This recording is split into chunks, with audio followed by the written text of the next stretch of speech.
uvuke ngo-12 ebusuku abanebelele because ungumlindi sango ublowe ishofar ngo-12 abanye bavuke ngo-3 bablowe abanye bavuke ngo-6 bablowe abanye bavuke ngabo-9 bablowe ishofar because we are the gatekeepers. 2 babegada amasango ngishilo ngathi babegada amasango. 2 into babegada ingcebo yesithi. Laba bagada ingcebo yesithi babebheka ukuthi akekho yini otshontshayo from the city noma okwazi ukuthi athathe ingcebo ayophuma nayo kungenasidingo. Therefore i-economy ayirelayile kubaphathi bethu abahle base-ANC nabe-EFF nawo wonke amaqembu akhona. Abantu abagade ingcebo are the gatekeepers. Ibona abantu, if God needs to bless abantu, he should bless gatekeepers. If kufanele kuphakama amabhizinisi akuphakama amabhizinisi ama-gatekeepers, because it is our responsibility ukuthi noma ngabe isithi yethu isitha siyayihlasela siyihlasela nge-recession, we are gatekeepers. Siyayibamba icebo ingabaleki. I'm done preaching. The mission of a gatekeeper. I-gatekeeper babeyichaza ishomere bathi labantu laba babazi ukuthi impilo yabo ayikho kwenye indawo. Impilo yabo isekuthenini isithi igadiwe, injabulo yabo isekuthenini isithi isaphila.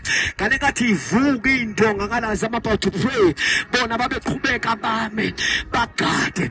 Now ngifunde ivesi lika Samuel elithi ke iBhayibheli, so long as this man of God was alive, ama-territories are safe.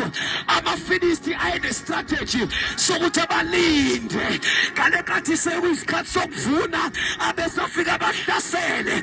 Ayingabahlaseli babelambile, ayibahlasela ngesikhathi sokuvuna.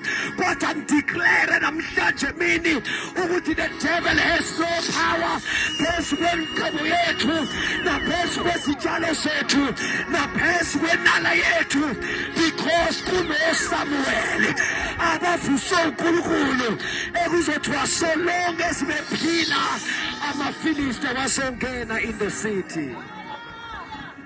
There is no devil in hell that shall be able ukuthi akhonkanishe ifamily yakho. Ukhona uyi-gatekeeper.